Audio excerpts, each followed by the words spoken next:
Welcome to the Private Practice with Soul podcast. My name is Dr. Storme, and I help private practice owners align their business back with their soul's calling, with their big vision and with their soul's purpose. Unlike other private practice coaches, I've traveled the world in search of spiritual resources, spiritual tools, education and information so that you can have the transformation that your soul desires and needs so that you can up-level your business. How much fun is this? I love it so much. Guys, if you're not already a member of the Private Practice Monthly Mentorship Group, please check out the show notes. I would love for you to be there. In the meantime, thank you so much for pushing play today. Let's begin.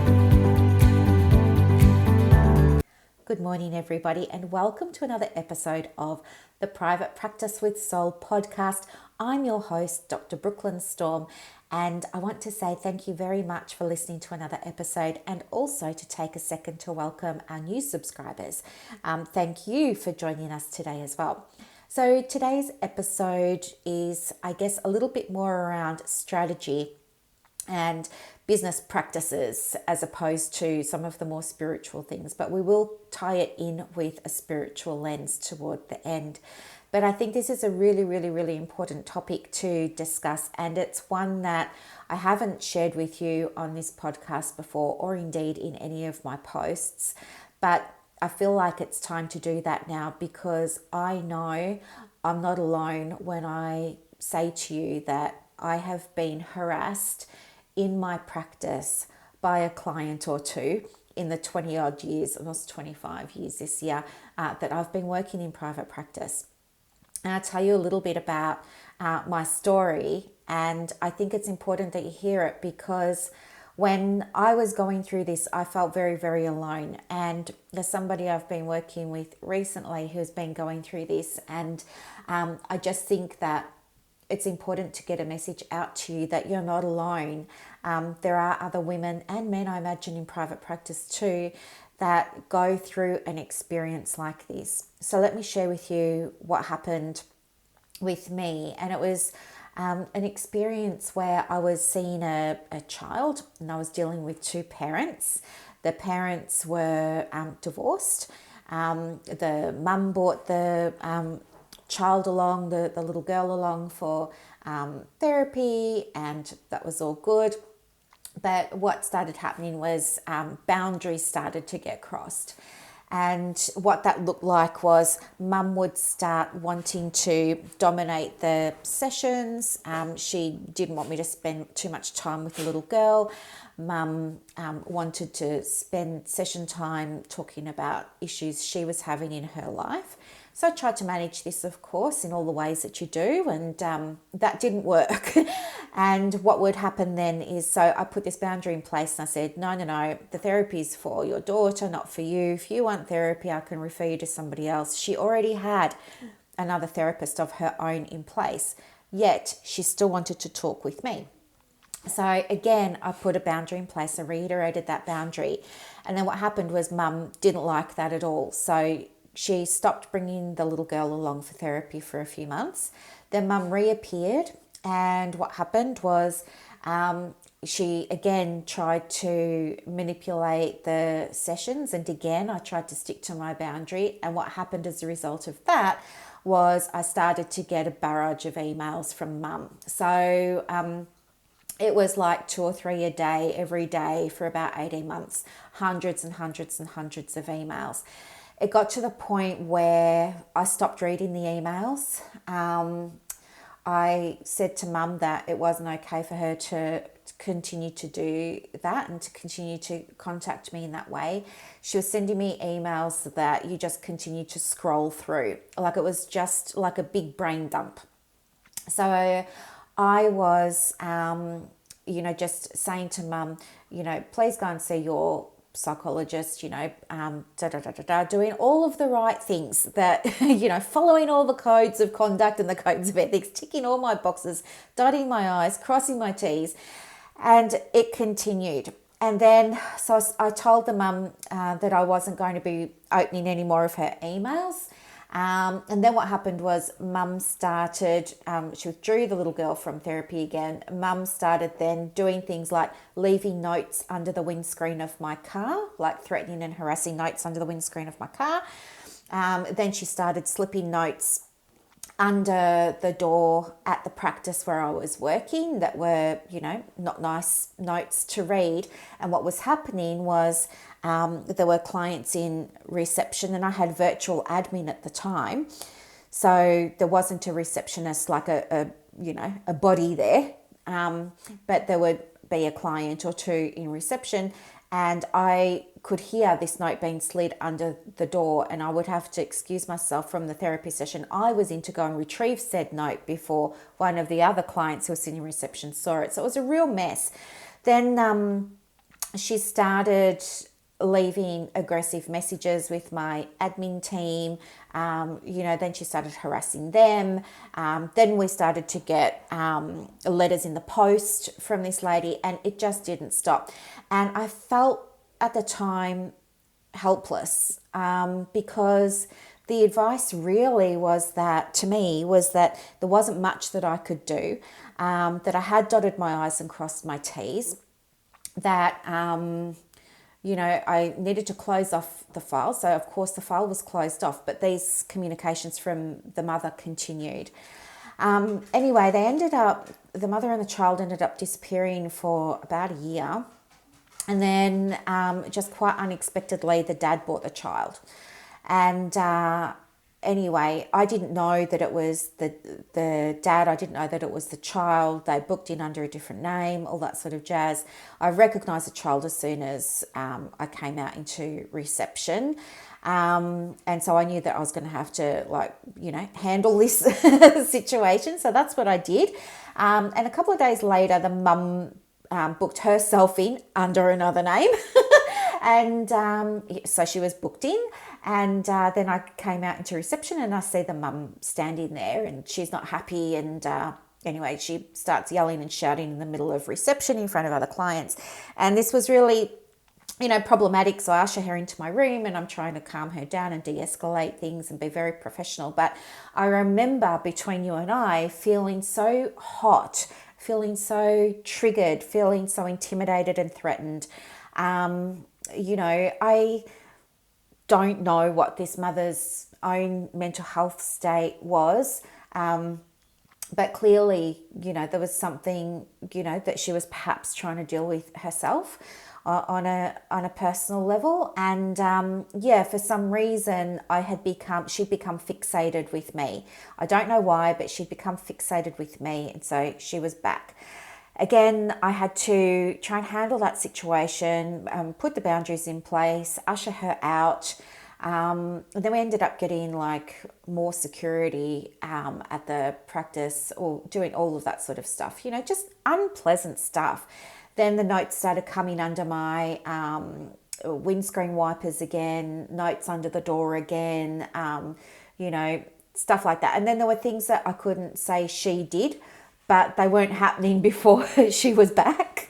So I'm assuming, and that's probably not a good thing to do, but I'm assuming that, she was responsible for some of these other things that happened, like some graffiti that was put on our practice that, was the same as comments and phrases she'd said in her interactions with myself. So anyway, it was really uncomfortable, and I remembered thinking, am I at risk here? Am I doing everything that I'm meant to be doing professionally? Am I doing everything that I'm meant to be doing ethically? I remember talking to my supervisor about it, and I just felt helpless, and I'm sure she did too, because there just wasn't anything more that we could do. I rang my insurer and I said, what do I do here? And the advice from the insurer was I'd, done everything right, and I was, okay, in terms of meeting my obligations and my duty of care and all of that sort of stuff. So I knew that that was all okay, but I myself wasn't. These interactions with this person would throw me for the rest of the day, which would mean I wasn't in a good state of mind to be able to serve the remaining clients for that day. So I was finding that I was, to look after those clients, I was having to reschedule them, and then That's not a nice feeling because I don't want to be rescheduling them. They've done nothing wrong. And I didn't want to explain to them what had happened. And I think when you're in this state where it feels like harassment, it feels like stalking, all of those sorts of things, you as a woman in private practice feel very, very, very conflicted because, so if you can hear pitter pattering, this is Gabe running up and down the corridor. I think he's wanting some attention. But it's very easy for you to feel intimidated, especially when you're in solo private practice. Of course, you can feel like this as well when you're in a group, but it's probably more difficult for you if you're the practice owner. And so what ended up happening for me was this woman ended up threatening to make complaints. She threatened to, say horrible things about me on social media and do all of that kind of stuff. So I speak to the insurer. The insurer's like, maybe you want to talk to the police and, get some kind of order put in place so that she can't come onto the premises anymore and she can't do this and she can't do that. When I hear this advice, I'm, again, triggered because I don't want things to escalate. I go and talk to my supervisor. My supervisor's sort of saying, well, it's your decision, but if you think it's going to escalate things, blah, blah, blah. So we had to have this whole discussion as well. In the end, I didn't. But what I did do was I just started keeping, what do I want to say? I just started making more detailed notes about how I was feeling, about what was going through my mind, my heart, what was happening for me, how this was affecting me, because I needed to find a way of processing everything. And I was trying to process it through all the external things, like trying to deal with this woman, trying to get advice from my insurer, trying to get advice from, my codes of ethics and my codes of conduct and all of that, trying to get advice from my supervisor. I didn't want to reach out to any peers because I was embarrassed. And I was ashamed because I was thinking, well, if I was a good therapist, then maybe I wouldn't be in this situation. I don't want people to think I'm not a good therapist. So I didn't talk about it in, support groups or anything like that. I kept it very much to myself. There's a lot of fear of judgment. There's a fear of looking incompetent. There's a fear of, in the helping professions, I don't know if you found this, but it's been my experience that sometimes we're the harshest to each other. Psychologists can be really harsh to each other. Social workers can, so can counsellors. And so they're a very difficult group to go to for support when you're one of them. It's like if you're a client, no problem, you get all the support in the world. But if you're a peer or colleague, it can be really tricky. But I was very, very, very fortunate to have some good peer support at the time. And really, without that peer support, I don't think I would have gotten through it. The other thing that I did was I got support for myself through a few different avenues. So I went and got some counselling to help me deal with it, because I realised that what was happening was that this is how I now see it, okay? And if you've been through it, maybe you might be in a similar place to me now, but you don't see this at the time. But how I see it now is that this woman was a lesson, and she was a lesson in my growth, and she was triggering something within me that needed to rise up in order to be healed. And for me, what that was, this core belief of not being good enough. And so without going through this situation, I wouldn't have been able to heal that wounded part of my feminine around not being good enough, likable enough, lovable enough, all those sorts of things. That was, in a nutshell, that was what was at the bottom of it for me. And that took a long time to get to, but that's where it was. And then once I understood that, I was then able to work on healing that, which then really helped close things over, and I haven't had any issues with any of that sort of stuff since. The other thing that I did was, of course, I went and connected with my doctor and got a checkup, because I wanted to make sure I was okay. I wanted to make sure my blood pressure was all right and my stress was okay and stuff like that. So I made regular appointments for monitoring and checkups with my doctor. Plus, my doctor's a super good listener, and so that was great. So I was very thankful to have his support at the time. And then the other thing that I did was I connected back into my spiritual practices. So for me, that meant getting back into journaling so that I could process what was going on. I also connected with a kinesiologist and an energy healer, and I can't begin to tell you how much that helped me. It just helped me so much. I mean, I was at the point where I couldn't even open email. Like, I was having panic attacks opening my email because I knew this woman was going to be threatening me, or, intimidating me or bullying me or harassing me or something like that. So, which of course has an effect on your practice, doesn't it?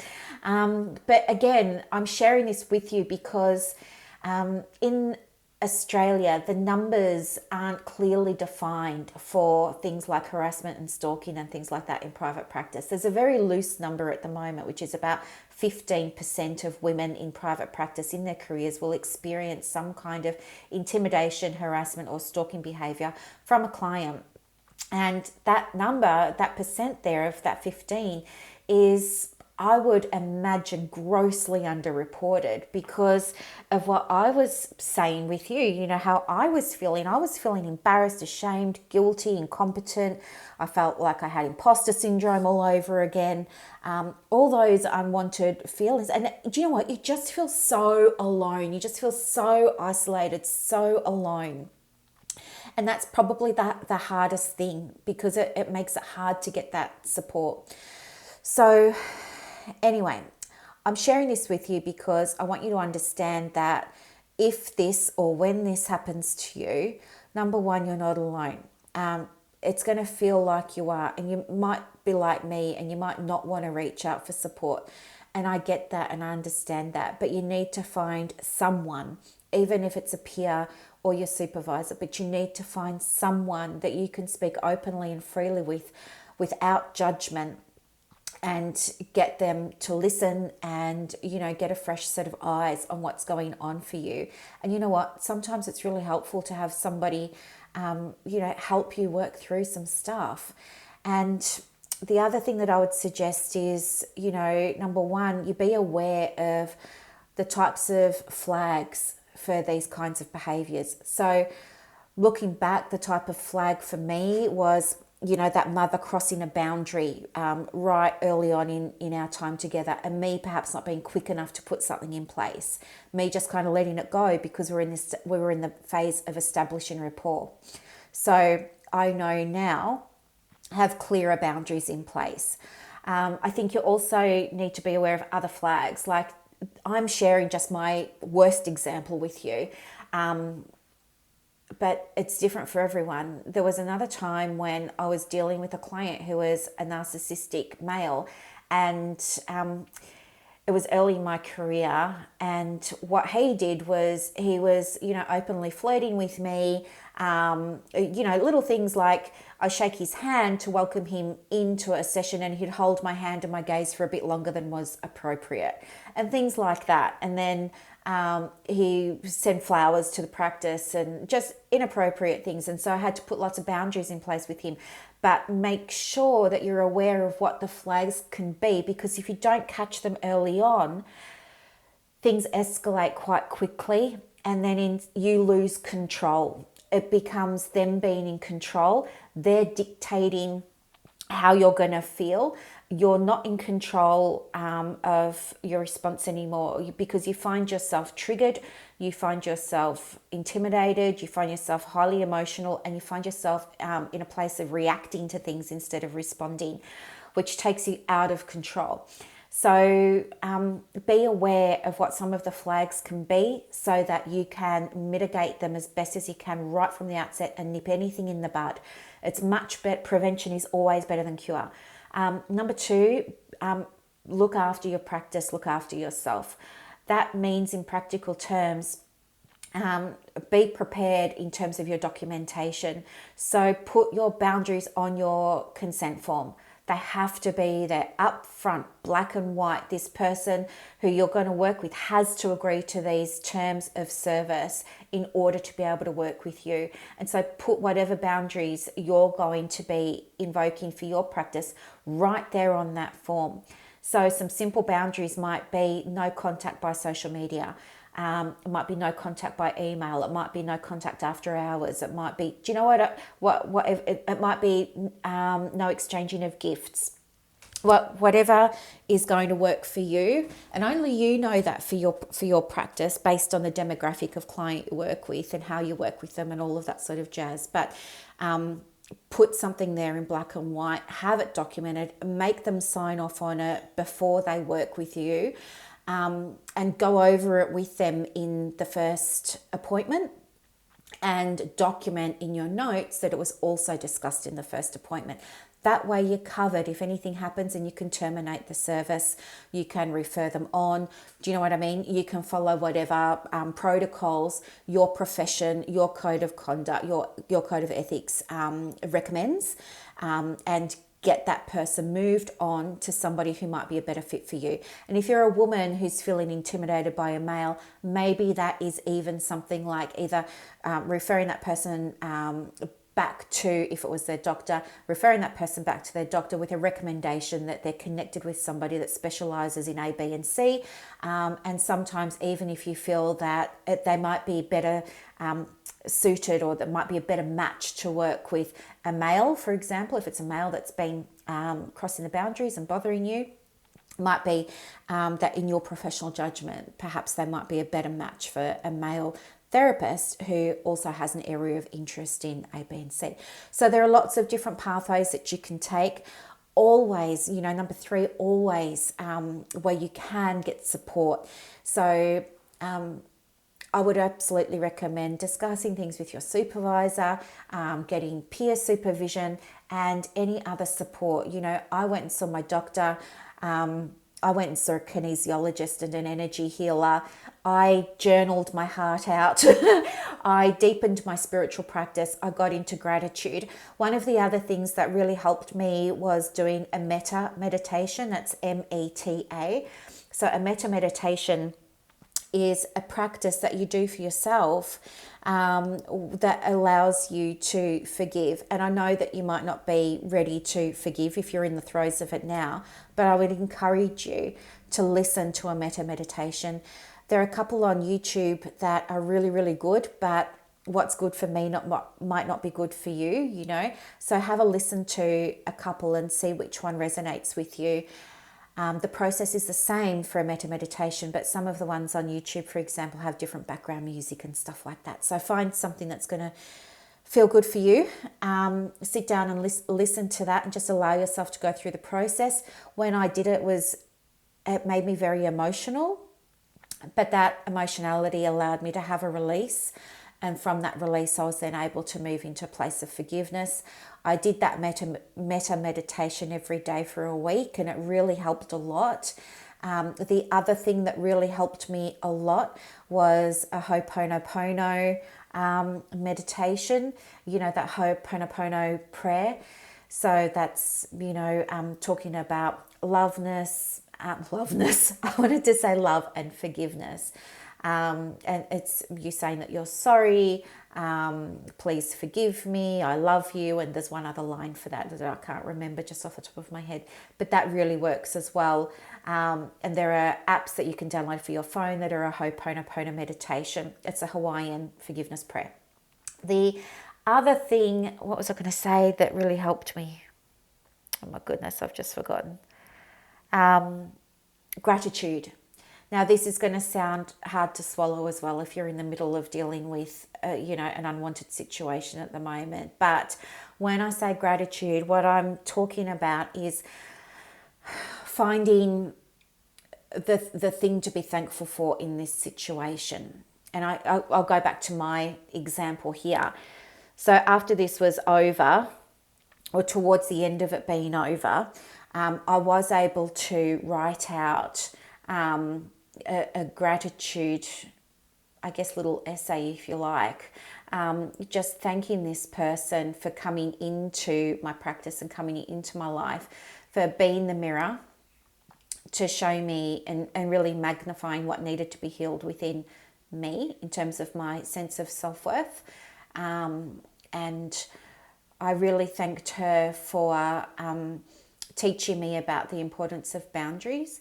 I really thanked her for helping me improve my practice for new clients who are coming into it as we move forward, because I'd now been able to put tighter and more comprehensive policies and procedures in place to protect not only myself but other clients.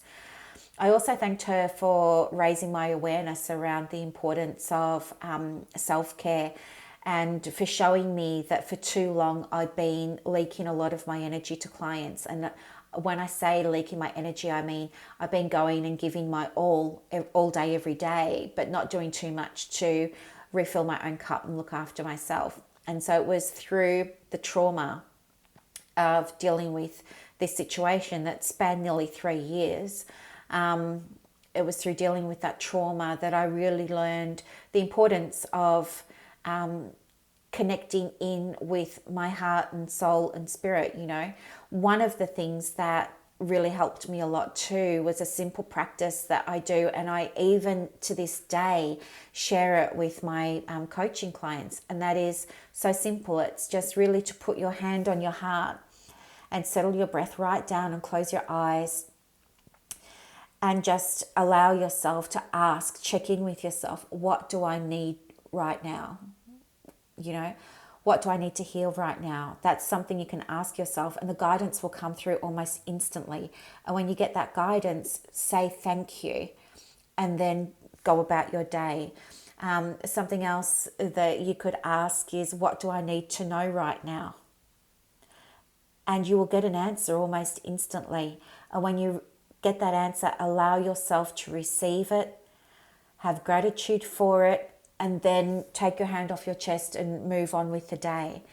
But you have, I believe you have the guidance, the nourishment, the knowledge, the love, the compassion, and the forgiveness within you.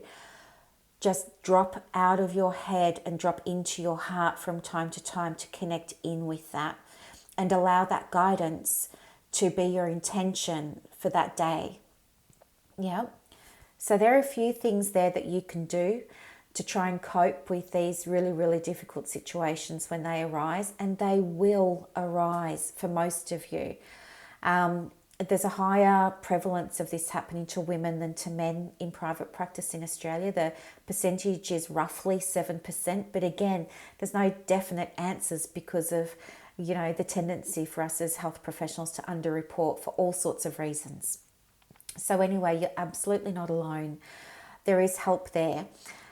If you're wanting some guidance, or if you're wanting to connect with other people, you might want to think about joining a new group that I started just this week, actually. It's called the Australian Counsellors in Private Practice. It's a free group that you can join. It's got lots of support in there. It's got live Zoom sessions each week with me for a Q&A where you can come and get some guidance on your practice. And it's only for counsellors who are in private practice. That's how it differs from other groups that you might be in. It's not necessarily for psychologists and social workers.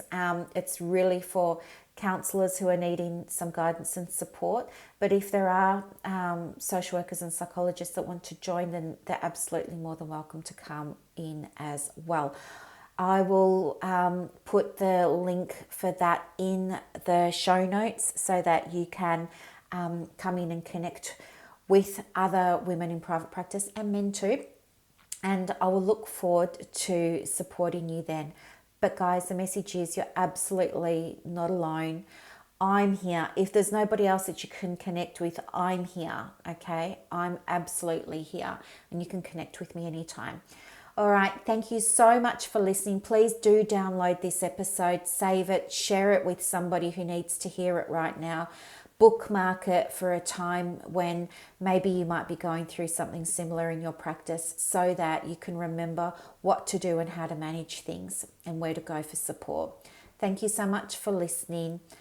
Thank you. Bye-bye.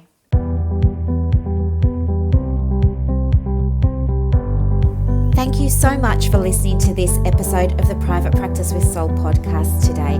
If you're looking for clarity, if you need help with branding, your processes, and bringing everything into alignment with your soul's purpose for your private practice, head to the show notes and click the link for more information about the Private Practice Monthly Mentorship Group. You are going to love it. I can't wait to see you in there. Thanks so much for listening. Bye.